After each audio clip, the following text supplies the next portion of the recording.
उत्तर प्रदेश की 3 विधानसभा सीटें शामली, कैराना और थाना भवन। क्या आप जानते हैं कि इन तीनों विधानसभा सीटों का क्या इतिहास रहा है और ये तीनों ही विधानसभा सीटें कैसे अस्तित्व में आई? आइए आज इन्हीं की बात करते हैं, इन्हीं के नाम पर चर्चा करते हैं। बात अगर करें आपसे 1951 की, तो 1951 के अंदर 2 विधानसभा सीटें होती थी, कैराना दक्षिण और कैराना उत्तर के नाम से। यानी कि कैराना दक्षिण विधानसभा सीट और कैराना उत्तर विधानसभा सीट। आप इस बात से अनुमान लगा सकते हैं कि कैराना कितना बड़ा केंद्र होगा, कैराना कितना बड़ा नाम होगा। एक उस समय भी कैराना की 1951 की हम बात कर रहे हैं, कैराना की क्या भूमिका होगी। लेकिन जैसे ही हम नए भारत के अंदर, आज़ाद भारत के अंदर प्रवेश करते गए, धीरे धीरे जिस कैराना का अंग्रेजी हुकूमत के अंदर एक जिले की तरह अपना एक योगदान होता था, एक उसकी भूमिका जिले वाली होती थी, उसी कैराना की धीरे धीरे आज़ादी के अंदर हम जैसे ही आगे आगे बढ़ते गए, कैराना को धीरे धीरे, या तो कहें कि जाने अनजाने में, या फिर कहें कि जानबूझकर उसके अस्तित्व को समाप्त करने की साजिशें या फिर कोशिशें लगातार चलती रहीं या फिर लगातार होती रहीं। खैर, ये अलग मामला है, हम विधानसभा सीटों के बारे में आपको बता रहे हैं। तो कैराना दक्षिण और कैराना उत्तर, इस नाम से विधानसभा सीटें होती थी। कोई कैराना से होगा तो कैराना के नाम पर फक्र या फिर गर्व कर सकता है।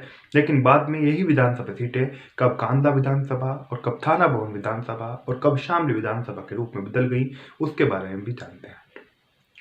1951 के अंदर 2 विधानसभा सीटें थी, कैराना दक्षिण और कैराना उत्तर के नाम से। फिर आता है 1957 के अंदर एक और विधानसभा सीट बना दी जाती है, थाना भवन विधानसभा सीट।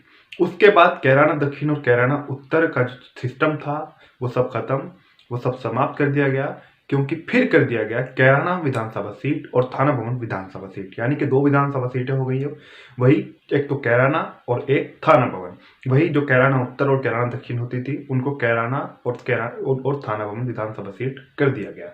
ये जो आज आप देखते हैं, लगभग थाना भवन और शामली विधानसभा, यानी कि जो पहले कांदा विधानसभा होती थी और वर्तमान में कैराना विधानसभा, ये पूरी ही लगभग मिला के जो आज 3 विधानसभा है, ये पहले 2 विधानसभा सीटें होती थी, कैराना दक्षिण और कैराना उत्तर।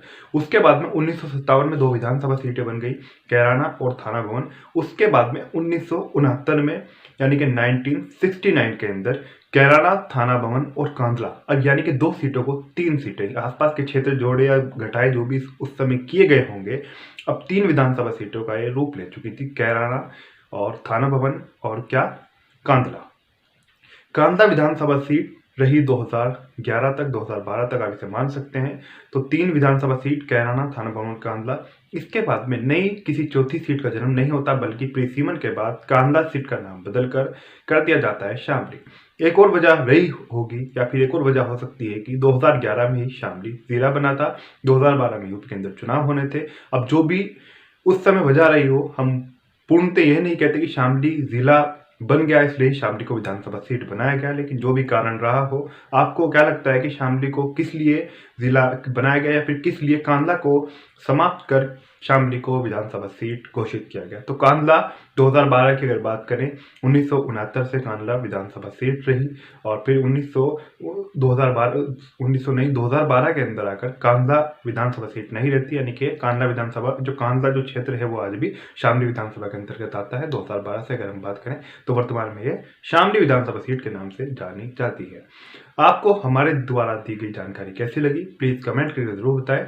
और कैराना के बारे में जो मैंने आपको बताया, एक समय था कैराना दक्षिण और कैराना उत्तर, और आप देखते भी होंगे कैराना एक लोकसभा सीट भी है। कैराना का क्या रोल है अंग्रेजी हुकूमत में भी, कैराना का अदालती, अगर हम कचहरी कोर्ट के रूप में बात करें तो कैराना का कितना बड़ा महत्व था, ये सब बातें आप जानते ही होंगे।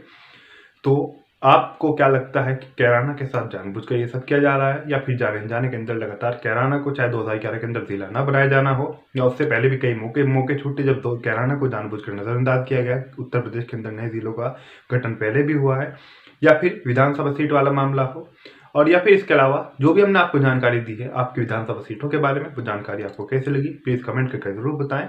इसी के साथ साथ एक और सूचना आपके लिए, अगर आप अपने किसी कोचिंग संस्थान, व्यवसाय, बिजनेस या फिर किसी भी प्रकार का एड विज्ञापन कराना चाहते हैं, तो उसके लिए हमें सोशल मीडिया के माध्यम से आप मैसेज कर सकते हैं, हमारे फेसबुक पर या फिर ट्विटर या फिर इंस्टाग्राम पर आप हमें मैसेज कर सकते हैं। इसके अलावा शमून उस्मानी SHAMOONUSMANI